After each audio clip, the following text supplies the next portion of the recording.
I'm like, look at these charts. Bitcoin is about to eat the world, right? Looks like it's going to become the super black hole of which it's going to outperform every single asset class on earth. I've never seen this before. Literally, I've never seen it. You know, we've seen gold might be dominant, but you might have bought copper instead, blah, blah, blah. There's nothing, not even most of the Amazon and stuff like that looks like it's going to outperform Bitcoin. So that's when I start saying, oh, this is the time to really go for it, because it's a waste of capital to put it into anything else. Now, I'm not coming at this with the philosophy, you know, the Bitcoinization of the world or anything else. I'm coming at here as a macro guy, saying I've never seen a more dominant opportunity in my entire lifetime. And if that is the case, it's time to really back your bet. The macro environment, you rightly alluded before, almost everybody I know has a personal allocation to Bitcoin. Dan Morehead was first to understand that this was going to beat all other assets. And then it sucked in, you know, one after the other on. Probably John Burbank was probably next. And then, you know, Novo, and it just starts, you know, taking people in. These guys are the great speculators. And then some of those guys went, this Bitcoin thing's interesting. Now, most didn't get it in the beginning. They saw it as a trade. And then everybody saw it, started to see it. Oh my God, there's a parallel universe coming, and it's all going to generate alpha because there's no capital and not enough knowledge in the space, because everybody in it was a technologist and none of these macro guys were in it yet. So the macro guys went, here's an opportunity for us. I think gold goes up, but Bitcoin's going to go up a lot more. It's that moment when you have the light bulb moment is, fuck it, there's a time to stand up and be counted. This is your opportunity. Now, could I be wrong? Of course. But this looked to me like the best single macro opportunity I'd seen in my entire life. And, you know, I've seen a few good ones. You know, I had a great one with a bond trade, you know, last year and early into this year and stuff like that. But this is better than that. This is a once in a lifetime bet. And kind of, when you look at those charts, you see gold breaking down versus Bitcoin and stuff like that, you think, I understand portfolio diversification. I understand why it's important for many people. But I'm in a position where I can take this bet because A, I have income streams, B, I don't have any debt, and so therefore, and I'm not using leverage. So therefore, if it all goes tits up, I'm fine. But it's a very, very big bet. I've never taken a bet this big. But for me, I looked at the situation, all outcomes for me were, now it rarely happens. Let's say I'm right, deflation is persistent, the economy is worse than expected, we don't get rid of this whole economic mess until, let's say, Q3 next year. Okay, so the answer to deflation and slow economy is printing of money and more fiscal stimulus. Let's then push that aside and say, no, Raoul's a total idiot, he's completely wrong, the markets are right, inflation is everything. In an inflationary market, well, Bitcoin and gold do well. So here we've got a smile where the least likely outcome, which is everything just returns back to kind of 1.5%, 2% GDP growth, and we all forget it's just happened. That's not going to happen. Simply not going to happen. Maybe it does, but that's the risk that we all run in the Bitcoin position.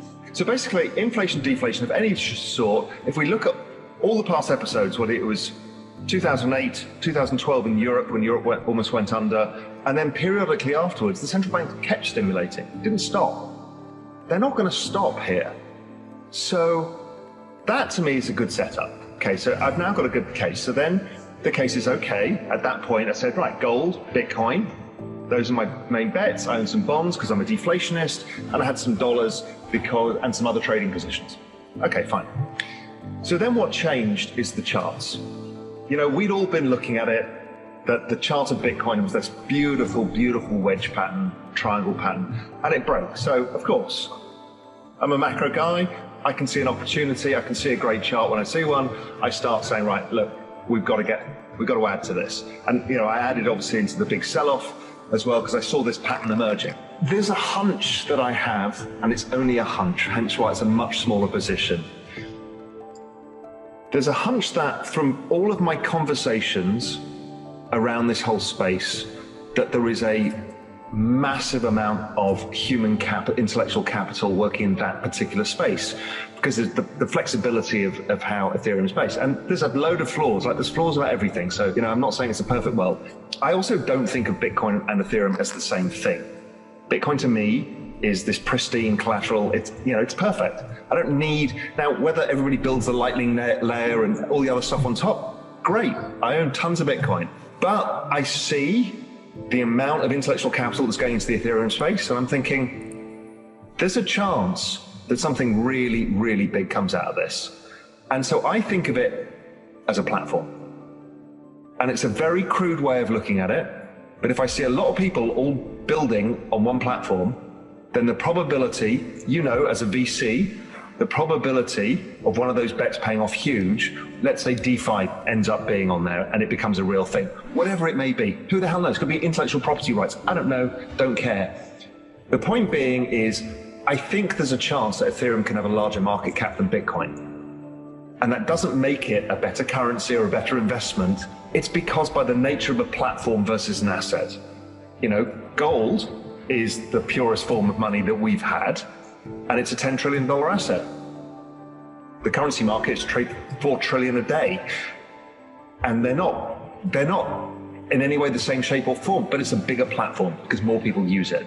So the currency market overall is worth more. So I just think of it in those terms. And again, it's a very macro way of looking at it, which is not interested in the fight between the technologies and what tribe believes in what and how many coins can you measure and what's the total supply. It's like, okay, there is a chance here that this does really well, but I don't have enough conviction to make that my large bet. My large bet is Bitcoin because I have full conviction. Because Bitcoin's dominance as what it is now established. It's clear, it's institutionalized, that's over.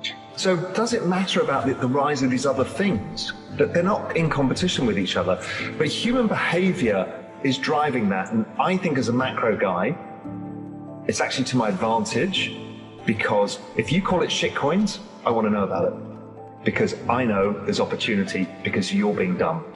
And you're being dumb, not that you might be right, but you've got a closed mind. And if I'm up against somebody with a closed mind, I can find an edge. And that's how I look at this. And I look at this whole space and I see it's a very narrative driven space. It's all behavioral driven. So use that behavior to your advantage, because within that is something interesting. I'm also intellectually interested in the future because that's what I do. And if somebody tells me not to look at Ripple, I will go and look at Ripple because you'll not tell me what to do. And I will find out myself what its flaws and what its potential benefits are and assess the probability myself. I may reach exactly the same conclusion as you. I may reach a completely different conclusion. But imagine if I do, and I don't own Ripple, I'm not getting into that fight, but let's assume I think it's got a 10% chance of becoming something much bigger, but the whole market is giving it a 0.5% chance. Well, that misalignment in risk reward is a huge opportunity.